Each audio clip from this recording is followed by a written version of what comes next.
Sistem Necromancer. Bab 111 sampai dengan 113. Bab 111. Kerjasama dapat dilanjutkan. Mereka mencoba yang terbaik untuk datang ke sini untuk berlindung, tetapi mereka tidak menyangka keadaannya akan benar-benar berbeda dari yang mereka bayangkan.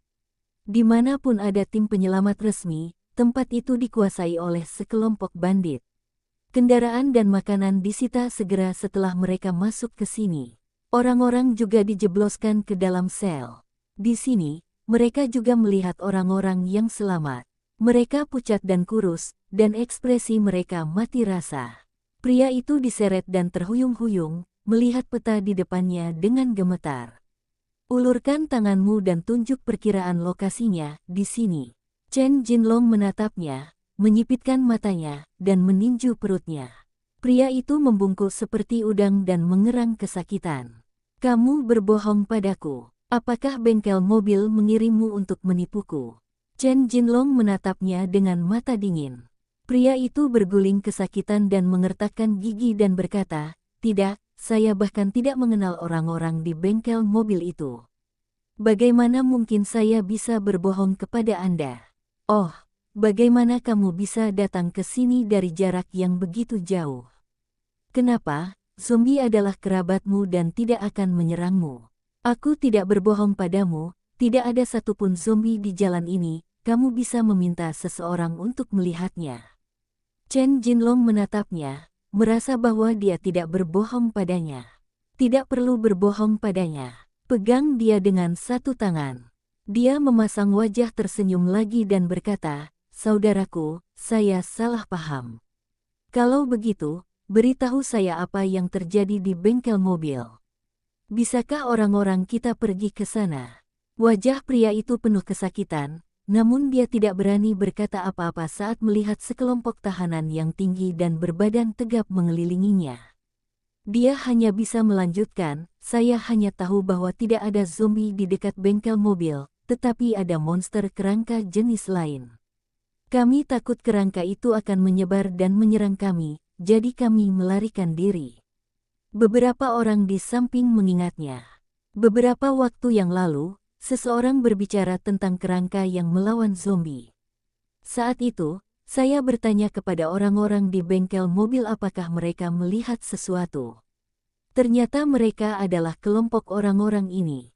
Mendengar ini, Chen Jinlong menjadi lebih yakin dan terus bertanya, "Kamu bilang tidak banyak zombie dalam perjalanan ke sini?" "Tidak, jumlahnya sangat kecil." Chen Jinlong mengangguk. Keempat, saudara. Seorang pria keluar, bahwa dia menyusuri jalan untuk melihat-lihat. Jangan pergi terlalu jauh. Jika dia menipu kita, lempar saja dia ke zombie. Jika dia tidak menipu kita, bawa saja dia kembali. Saya mengerti, saudara. Lao Si menarik pria yang memegang perutnya keluar dan meninggalkan ruangan. Keesokan harinya, Wu Heng bangun pagi-pagi, membeli beberapa skone orc di pinggir jalan, dan berjalan ke asosiasi sambil makan. Masuk ke ruang tunggu dan melihat Duke duduk di sana. "Pagi, Kapten," kata Duke. Wu Heng memandangnya, "Apakah kamu datang ke sini sepagi ini setiap hari?" "Ini belum terlalu dini." Duke tersenyum, "Kapten, apakah Anda punya tugas hari ini?" "Tidak." "Oh, Kapten, apa yang akan kita lakukan hari ini?" Duke terus bertanya. Wu Heng terdiam. "Bagaimana rasanya pergi bekerja?" "Saya berencana pergi ke ruang pelatihan. Jika tidak ada tugas, Anda tidak perlu datang ke asosiasi." "Kalau begitu aku akan pergi ke ruang pelatihan juga." Dalam perjalanan ke ruang pelatihan, Duke melanjutkan, "Kapten, Glasker meminta saya untuk bertanya kepada Anda." "Wei Hao, itulah bos yang menjual armor itu kemarin." "Oh, ada apa dengan dia?" Wu Heng benar-benar tidak dapat mengingat nama orang di dunia ini, terutama nama yang terdiri dari 4 atau 5 karakter. Mereka yang familiar masih dapat mengingatnya. Tetapi untuk beberapa nama, sulit untuk memberikan kesan setelah hanya mendengarnya sekali atau 2 kali. "Dia memintaku untuk menanyakan apakah kamu membutuhkan pelindung kulit semacam itu nanti. Jika demikian, dia akan mengatur seseorang untuk membuatnya." "Harga, Apa dia bilang diskon? Sudah kubilang, aku akan memberimu 35 koin perak untuk setiap set. Satu set normal bernilai 43 koin perak, yang merupakan diskon yang cukup besar. Oke, biarkan dia terus membuatnya. Saat jumlahnya mencapai 100 set, saya akan mengambilnya. Saya diperkenalkan oleh anggota tim saya dan harganya memang cocok. Saya masih bisa terus bekerja sama. Oke, Glass juga berjanji akan membuatkanku pelat baja baru. Hanya karena kamu membawaku ke sana kemarin. Dia bilang itu adalah hadiah bagiku untuk bergabung dengan asosiasi, tapi aku merasa kamu membeli barangnya kemarin. Duke menggaruk kepalanya dan berkata, itu bagus, bos ini pandai berbisnis. Keduanya mengobrol dan masuk ke ruang pelatihan. Wu Heng mengeluarkan pedang besi yang dibawanya dan mulai berlatih. Beberapa waktu lalu, saya masih bisa terus berlatih setiap hari, namun akhir-akhir ini saya mengendur. Tidak ada yang bisa dilakukan di asosiasi, dan ada tempat pelatihan asosiasi, sehingga Anda dapat mendapatkan pelatihan yang baik. Melihat Wu Heng memulai pelatihan, Duke juga mengambil kapak perangnya dan menebas tiang kayu di depannya. Suara pemotongan dan gedoran terdengar di seluruh tempat latihan. Latihan sekitar 1 jam. Wu Heng menyeka keringatnya dan memandang Duke di kejauhan, memegang kapak perang. Ork muda sangat galak. Kamu masih bisa berlatih mengayunkan battle axe semacam ini dalam waktu yang lama. Jika dia seorang pejuang manusia, dia mungkin akan sedikit kelelahan. Adipati, Adipati, Kapten, ada apa? Duke datang membawa tomahawk. Wu Heng berkata, tidak apa-apa mengunjungi asosiasi. Anda bisa pulang. Jika ada misi, saya akan membiarkan seseorang memberi tahu Anda. Hah, ini tidak bagus. Tidak apa-apa. Jika seseorang bertanya padamu, katakan saja padaku apa yang aku katakan. Jika kamu tidak punya tugas apapun, kamu punya waktu luang. Kalau begitu bisakah aku kembali sekarang? Kembalilah. Jika kamu butuh sesuatu, temui aku di tempat tinggalku. Kapten yang baik, Duke membawa tomahawk di bahunya, meninggalkan ruang pelatihan dan langsung pulang. Wu Heng kembali ke ruang tunggu untuk minum air, lalu berjalan keluar bersama Basen dan Bahudong. Luntam City memiliki total 12 tim. Apapun yang terjadi, kami tidak boleh kehilangan 2 orang dari tim kami sendiri. Keluar dari asosiasi. Wu Heng langsung memasuki konsorsium lambang ular di sisi yang berlawanan. Bangunan konsorsium lambang ular benar-benar berbeda dengan bangunan pasar gelap di kota Blackstone. Bangunannya tinggi dan didekorasi dengan mewah. Warna keseluruhannya abu-abu kastil, dindingnya dihiasi panel dinding berukir, lampu dinding berwarna tembaga, dan lukisan gantung. Ada juga banyak orang yang berkumpul di gedung itu. Mereka tidak mengenakan jubah dan topeng seperti yang ada di pasar gelap di kota Blackstone. Mereka berdiri di sana dengan angkuh, melihat papan pengumuman, atau melakukan sesuatu. Wu Heng berdiri di depan papan pengumuman dan melihatnya. Itu semua adalah komisi untuk mengumpulkan material berharga dan menawarkan hadiah untuk membunuh orang. Salah satunya adalah mengumpulkan mata nenek-nenek. Wu Heng teringat ada mayat hantu wanita yang tertinggal di kuil saat itu, dan dia menguburkannya. Saya tidak tahu apakah bola matanya masih ada. Pergi ke counter. Teller tersenyum dan berkata, tamu, ada yang bisa saya bantu. Wu Heng mengeluarkan lambang konsorsium lambang ular dan menunjukkannya kepada pihak lain. Pihak lain segera mengerti dan mengulurkan tangannya untuk memberi isyarat, silakan lewat sini, tamu. Memperkenalkan dia ke sebuah kamar di lantai pertama dan terus bertanya, tamu, apakah Anda ingin mengeluarkan komisi? Wu Heng melirik Basen ke samping. Yang terakhir meletakkan tas kulit di atas meja. Wu Heng berkata, tukarkan dengan koin perak. Staf itu berlutut dan membuka tas kulit, memperlihatkan perhiasan emas di dalamnya. Gelang, kalung, anting-anting dan gigi emas. Staf tertegun beberapa saat sebelum bereaksi, tamu, harap tunggu sebentar, saya akan memanggil penanggung jawab toko. Staf segera pergi. Wu Heng duduk di sofa dan menunggu.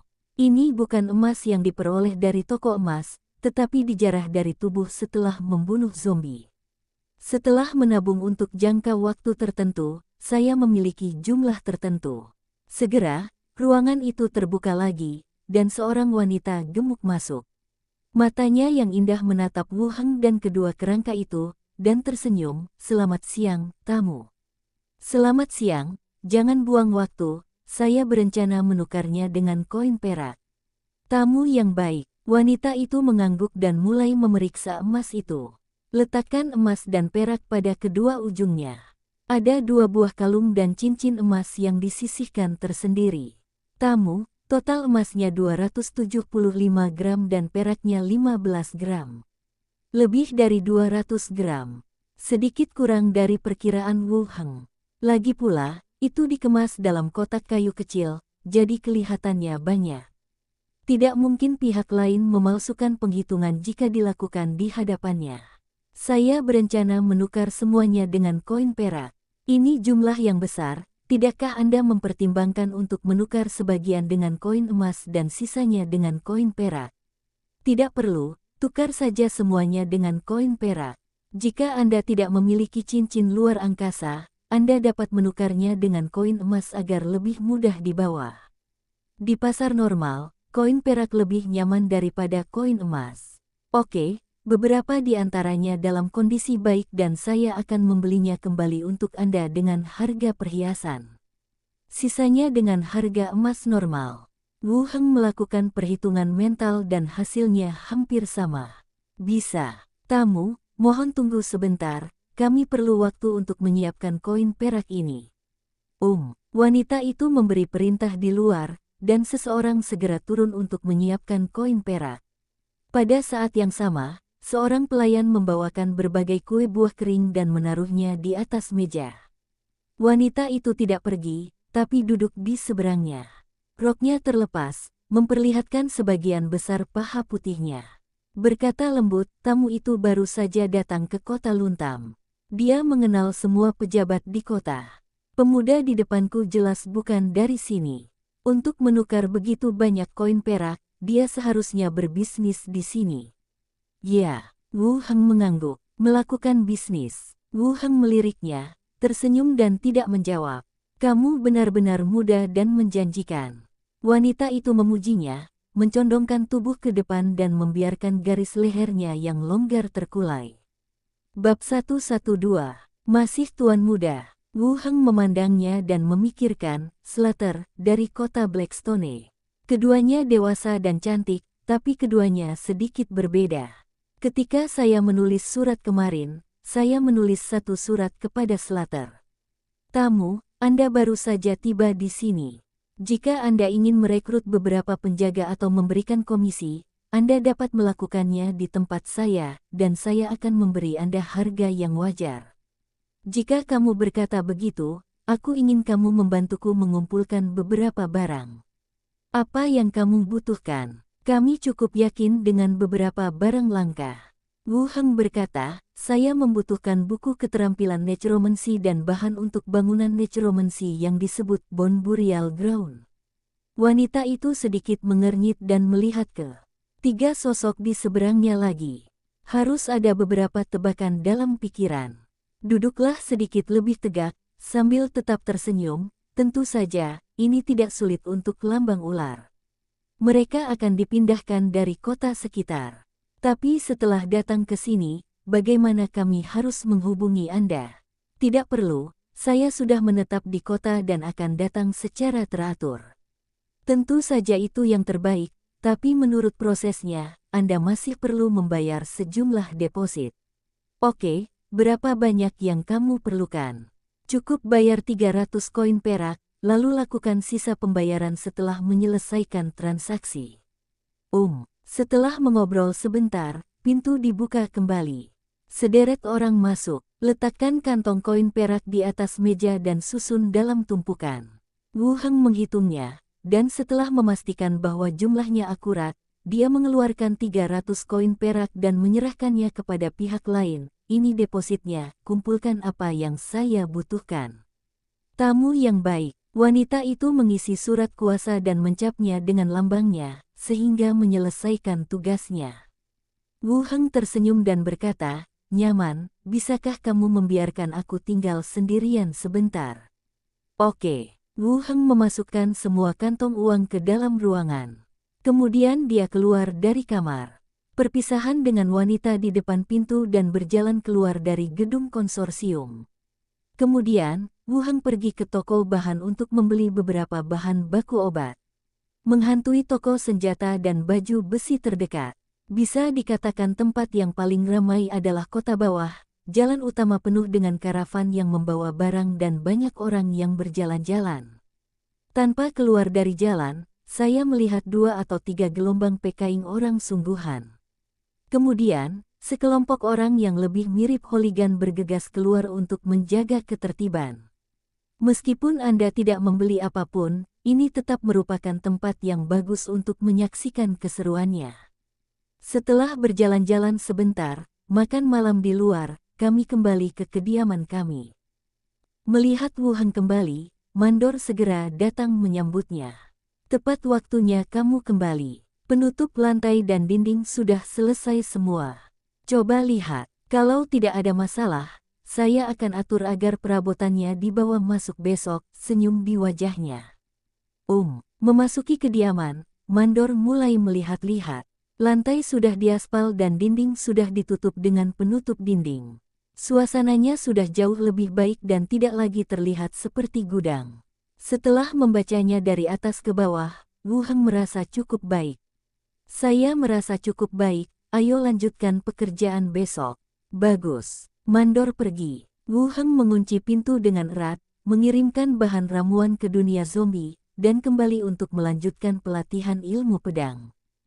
Dini hari berikutnya, begitu Wu Heng tiba di asosiasi, seorang anggota staf datang. "Kapten Wu Heng, Diakon meminta Anda untuk langsung pergi ke sana." Dia menjawab dan pergi ke ruang kerja Diaken. "Saya berpikir, tidak akan ada tugas lagi.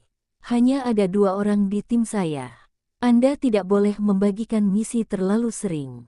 Dia datang ke ruang kerja Diaken, mengetuk pintu, dan langsung masuk.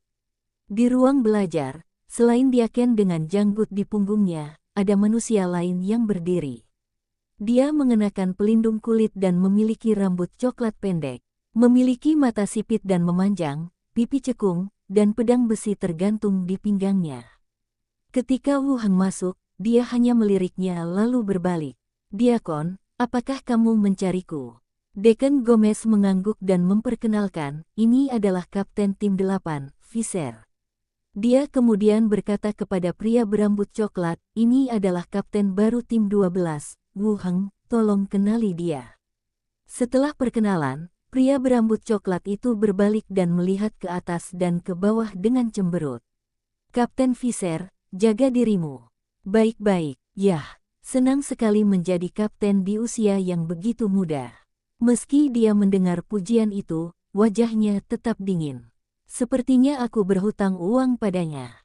"Terima kasih kembali." Diakon menyela percakapan antara keduanya dan melanjutkan, "Ada anggota asosiasi yang hilang di distrik Xiacheng. Anda harus pergi dan menyelidiki bersama." "Oke, lanjutkan dan jaga keselamatan." Keduanya mengangguk dan langsung keluar ruangan. Di koridor panjang, Visser memandangnya dan berkata, "Kami harus pergi ke area jalan kota bawah timur terlebih dahulu dan menanyakan petunjuk. Ayo pergi ke sana bersama-sama." "Bagaimana saya bisa pergi ke sana sendirian jika saya tidak tahu apa tugasnya?" "Baiklah, ayo kita berkumpul di luar pintu secepatnya. Kalau lama, kita berangkat dulu." Setelah mengatakan itu, dia pergi tanpa menoleh ke belakang. Wu Heng tidak terlalu memperhatikan dan kembali ke ruang tunggu. Saya membuka pintu dan melihat Duke dan berkata, "Ayo pergi, kita punya misi." Sungguh, Duke mengambil kapak perang dan mengikutinya keluar. "Mari kita datang ke pintu masuk asosiasi bersama-sama." Tim 8 telah tiba. Total ada 5 orang, konfigurasi tim normal. Dapat dikenali, ork dengan kapak, pendekar pedang manusia, penjaga dengan burung di bahu mereka. Wu Heng keluar bersama Duke. Fisher mengerutkan kening, berapa banyak orang di tim Anda? 2. Bagaimana dengan yang lainnya? Anda dapat memahaminya sebagai pelayan pribadi. Cih, dia masih tuan muda gelombang. Seseorang di tim 8 tiba-tiba berkata. Fisher juga tersenyum. Oke, ayo pergi. Tim memasuki kota bawah. Mengetuk pelan pintu sebuah rumah. Segera, pintu terbuka sedikit, dan seorang wanita manusia melihat keluar dan bertanya, siapa yang kamu cari? Fisher berkata langsung, kami dari asosiasi profesional. Apa masalah di pihak Anda? Wanita itu buru-buru berkata, suamiku pergi bersama tentara bayaran. Biasanya dia bisa kembali paling lama 2 hari, tapi sekarang dia belum kembali. Pasti ada yang tidak beres. Fisher mengangguk dan terus bertanya, apakah kamu tahu kemana dia pergi? Atau kemana dia menghilang? Di jembatan batu. Tahukah kamu apa yang dilakukan suamimu ketika dia pergi keluar? Saya tidak tahu, sepertinya saya sedang mengumpulkan beberapa materi. Baiklah, tunggu saja di rumah, kita akan ke sana dan melihat-lihat. Semua orang meninggalkan area pemukiman, kembali ke asosiasi untuk mengambil kudanya, dan langsung menuju ke luar kota menuju jembatan batu. Saya berlari selama 3 atau 4 jam. Tiba di tempat tujuan. Jembatan batu sebenarnya adalah jembatan batu yang terbuat dari kerikil. Bagian tengahnya sudah putus, dan di bawahnya terdapat sungai kering. Sepertinya sudah lama tidak ada orang yang meninggalkan tempat ini. Semua orang turun dari kudanya. Cari di sekitar dan cari beberapa jejak. Perintah Fisher lagi. Anggota tim 8 mulai mengambil tindakan. Penjaga hutan melepaskan burung dan beberapa profesi jarak dekat mulai mencari di sekitar. Temukan beberapa petunjuk dan bisikan saja ke telinga kapten. Tidak ada niat untuk memperhatikan orang-orang di pihak Wu Heng. Kapten, apakah mereka mengincar kita? Duke membungkuk dan berbisik di telinga Wu Heng. Biarkan mereka sibuk. Bagaimanapun, jika kita kembali, hadiahnya akan dihitung di antara kita. Ya, keduanya seperti pengamat, berdiri di luar menyaksikan 8 tim sibuk datang dan pergi. Pada saat ini, anggota tim 8 melambai dari kejauhan, memberi isyarat agar semua orang datang. Saat Anda mendekat, Anda dapat melihat noda darah di rerumputan dan tanah. Disinilah pertempuran terjadi. Ayo pergi dan ikuti jejaknya. Semua orang menyeberangi jembatan batu dan mengikuti jejak di sepanjang jalan. Perlahan berjalan ke kedalaman hutan. Saat kami berjalan, tim tiba-tiba berhenti, melihat situasi di sekitarnya dengan wajah serius. Hutan lebat dan kanopi pohon seperti payung yang menutupi langit dan matahari. Di bawah kanopi pohon, kepompong serangga humanoid bergelantungan. Sepanjang jalan, memanjang lebih dalam. Apa-apaan? Bab 113. Kawanan laba-laba. Angin sepoi-sepoi bertiup, dan kepompong yang terbalik sedikit bergoyang. Seperti lentera putih yang digantung.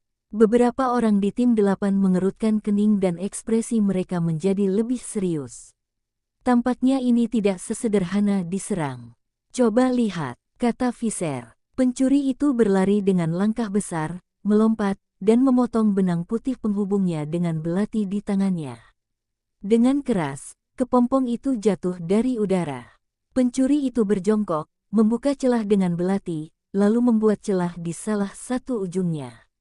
Mayat ork dengan wajah ungu di dalamnya terungkap. Wajah semua orang menjadi semakin jelek. Apakah semua mayat dibungkus dalam kepompong ini? Maka target penyelamatan mereka kali ini mungkin dalam bahaya. Ketuk-ketuk-ketuk gelombang. Tiba-tiba terdengar suara lari yang keras dari depan. Ekspresi penjaga hutan berubah dan dia berkata, itu seekor laba-laba besar, mendekati kita. Pada saat yang sama ketika dia berbicara, seekor laba-laba berambut hitam, hampir seukuran beruang coklat, dengan cepat muncul di hadapan semua orang. 6 mata, kaki tajam, dan duri seperti jarum baja di sekujur tubuhnya. 1.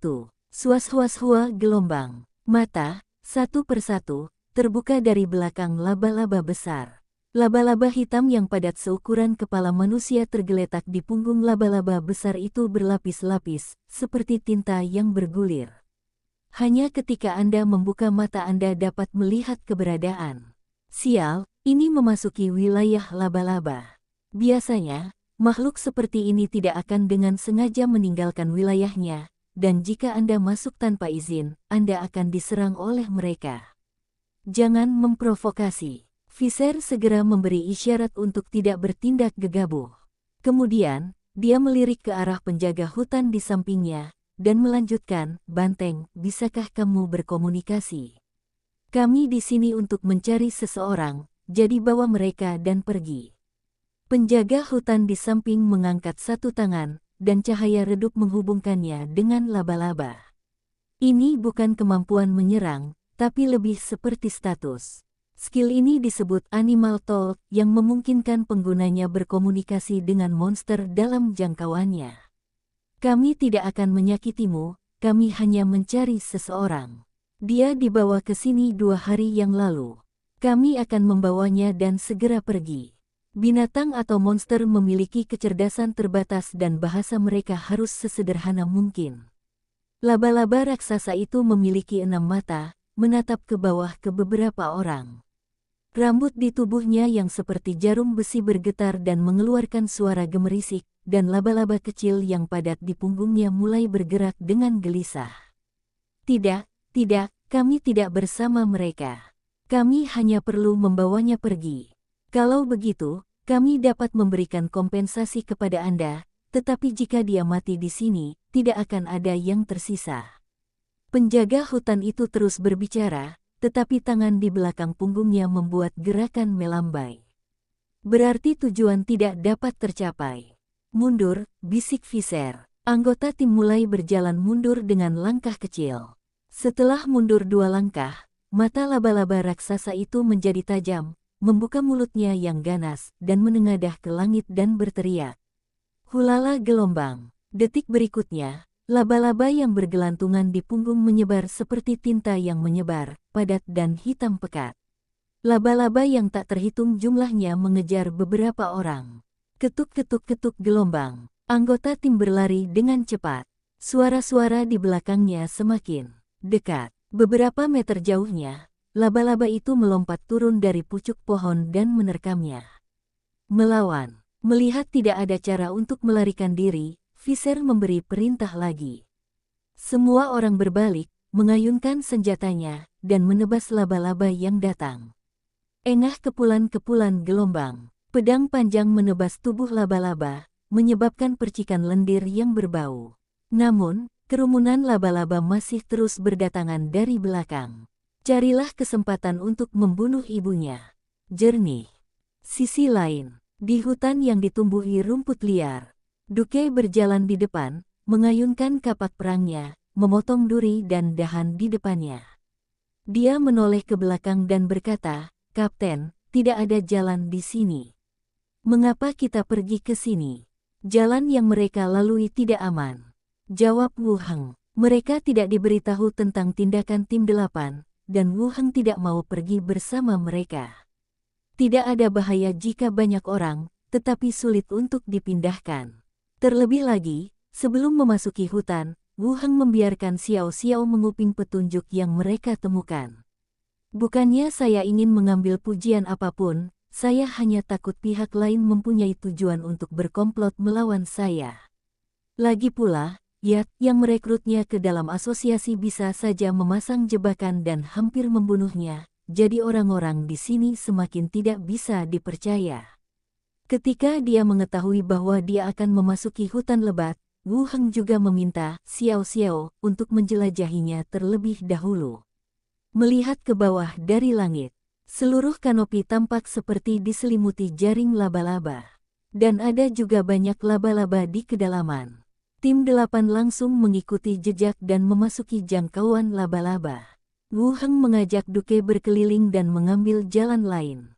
"Kapten, apakah kamu menuju ke arah yang benar? Semuanya terlihat sama di sekitar sini."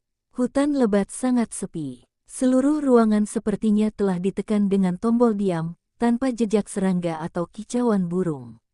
Duke memimpin jalan, bergumam sambil berjalan. Bang booming gelombang. Saat keduanya berbicara, ledakan dahsyat dan suara perkelahian terdengar dari belakang. Wu Heng menoleh ke belakang, tetapi pepohonan lebat menghalangi pandangannya dan dia tidak dapat melihat apapun. Teruslah berjalan, lebih cepat. Oke. Setelah dimarahi, Duke pun menutup mulutnya dan mempercepat langkahnya. Berjalan agak jauh. Wu Heng melanjutkan, ke kanan dan teruskan. Bagus. Melalui beberapa hutan, pepohonan di depannya ditutupi jaring laba-laba yang tebal, dan lapisannya seperti kain kasa yang tergantung di hutan. Dengan beberapa kapak, sarang laba-laba terkoyak, menembus langsung ke interior. Di kedalaman yang tertutup sarang laba-laba, terdapat pohon raksasa yang tinggi, dengan kepompong humanoid tergantung di dahannya, beberapa di antaranya masih sedikit menggeliat. Di samping pohon raksasa itu terdapat sebuah rumah kayu yang juga dibalut sutra laba-laba berwarna putih. Hanya pintu kayu berbintik-bintik dan tertutup lumut yang terlihat. Tim, Kapten, apa ini? Tanya Duke. Wu Heng berkata langsung, pergilah, letakkan semua kepompong itu dan lihat apakah orang mati masih hidup. Oh, Duke tercengang. Orang mati masih hidup. Apakah ini berarti Anda ingin orang lain mati atau hidup? Duke tidak banyak berpikir, berjalan cepat, dan mulai memotong kepompong. Wu Heng, membawa basen dan bawudong, berjalan langsung ke dalam rumah kayu itu. Bagian dalam rumah kayu juga dibungkus dengan sutra laba-laba, perabotan kayunya masih agak lapuk, bahkan masih ada sisa lendir serangga di atasnya. Memindai sekeliling dan tidak menemukan apapun yang dapat dijarah. Mundur lagi, ini seharusnya menjadi kabin sementara pemburu, namun telah ditinggalkan selama beberapa tahun.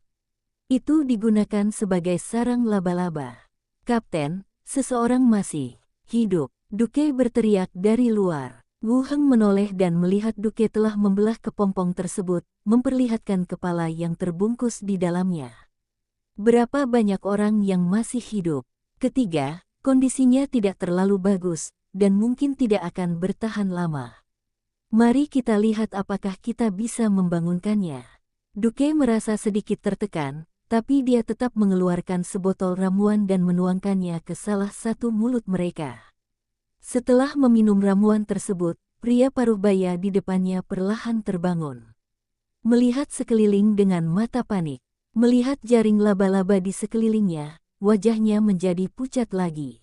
Wu Heng takut dia akan pingsan lagi, jadi dia bertanya, dari kelompok tentara bayaran.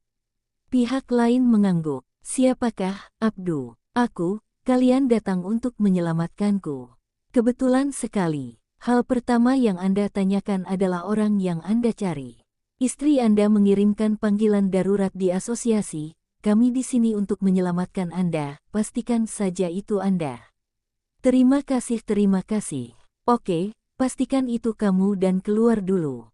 Kata-katanya belum selesai. Tiba-tiba terdengar suara gemerisik dari belakang. Kemudian, saya melihat seekor laba-laba raksasa berlari di sepanjang jalan bersama sejumlah besar laba-laba kecil.